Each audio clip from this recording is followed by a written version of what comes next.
Yellow just blocking in the house in my road. Gotta make her put it on. She don't like wearing clothes. Just left Concord, North Carolina. I was licking on booty in a whole lot of vagina. Eat a boozer with some ice cream. She'll remember you. Ice Cube make it chip like the winter do. See me with the crew. I done get some food. I see you looking like you do. Had to make a move, It's me and my goonies gonna be gripping the toolie. They think it's a game to me and the gang is gonna play Call of Duty. Cause when it comes to the static, oh my steady active. Catch you lacking in traffic, giving close caskets. I'm in my lane when I'm spinning the block and I'm putting the pain. What's up, y'all? It's Nate Almighty, aka the Global Dark Skin Ambassador, with another Rikers Island story for that ass. Violence in Rikers Island. Probably violence everywhere. But violence in Rikers Island is addictive, fun, and exciting. Especially when you're winning. When you're losing, it's trash. But still, in a way, oddly exciting. But trash. Now, picture yourself being in Rikers Island and you already went through the routine of having to fight for your respect.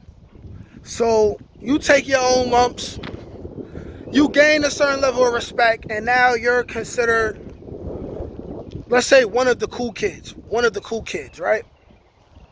Or let's say you came in neutral, you joined the blood organization. Or if you're Hispanic, you join the respective organization that reflects your nationality. And now you are the top dogs in your mod, your pod, the crib, as we say in Rikers Island. Just picture you one of the top dogs. Imagine the power and the corruption in the mind that comes with this. Violence is very, very, very, very addictive. It's probably a primal humanistic thing, that urge as a man to want to be violent, I think this is why certain dudes end up being serial killers, and you find out that all they wanted was a girlfriend, or they just lost their girlfriend. They lose their mind because they didn't have an outlet to deal with all that extra aggression in them.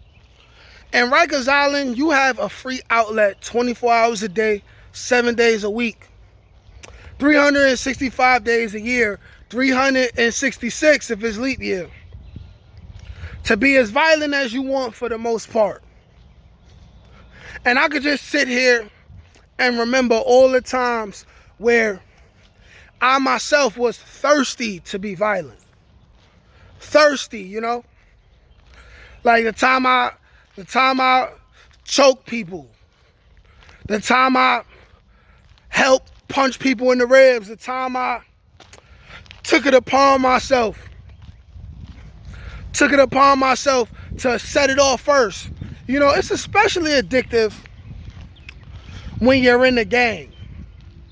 When you're in the gang, which is the upper echelon of being a part of the cool kids, let's say the Bloods, for example, and you know for sure that your people is going to ride for you if you set it off at a moment's notice, This also allows cowards to be cowards, because he know damn well that he wouldn't be assaulting this person on his own for fear of getting his ass kicked, right?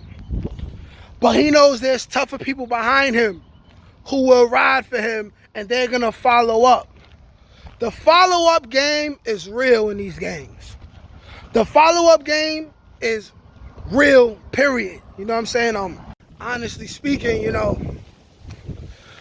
if I went a day without punching somebody in the face, slapping somebody for talking in the day room when they weren't supposed to, or instigating violence between one of my friends and someone else who was a weaker individual, that was a boring day for me.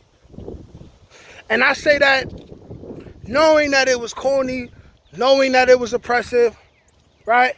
Knowing that it wasn't manly, you know? When you're on Rikers Island and you down with the cool kids, right? When you're down with the cool kids, you wake up every day hoping you have the opportunity to hurt somebody and get away with it, of course. But if you don't get away with it, whatever. I'm just going to go to another place and do the same thing anyway. You know what I'm saying? Like, it was bad. It was bad. And the ironic thing about it is that I was neutral. So it's like, at any given point, the Latin Kings could turn on me. The Crips could turn on me. The Patias could turn on me, and they did. The Bloods most certainly turned on me whenever they felt like it. But yet, still and still, in order to survive, you maintain that mental prowess to be violent, to want to hurt people, to want to be a part of it. It's like, you're not cool if you're not beating on somebody or ready to beat on somebody at any given moment in time.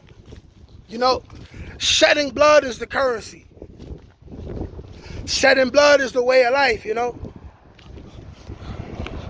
Like, we were really animals, you know, like animals, creatures of habit. If you in a zoo, which is what Rikers Island is, you in a zoo, are you gonna blame the lions for doing what lions do? Or are you just gonna expect them to be who they are? And it will corrupt your mind. It will corrupt your mind, you know? But there is a thrill. There is a thrill of shedding another man's blood that men face every single day, you know? I can't be the only man who occasionally walks past a man, another man, and I'm thinking in my head, and I'm picturing in my head what it would be like to break his arm. What would it be like to bust him in his face and watch the blood drip out of his nose for no apparent reason other than the fact that I'm just being aggressive in my head for no reason. I don't know if, I was going to say I don't know if it's because of Rikers Island, but now I know, even before Rikers Island, I was like that. You know, if you're a man watching this video and you have these feelings, go ahead and comment about it, you know what I mean? But violence is very, very, very real. It's very addictive. You got to understand the Bloods, you know what I'm saying? The Bloods who run Rikers Island, they are literally addicted to violence, addicted to oppression, you know? You know, some of these people are addicted to slashing people's faces, addicted to extorting people, you know, just addicted to being degenerates. And that's because the little bit of degeneracy that's in all of us is able to come out and thrive because of the conditions that we living in. You know,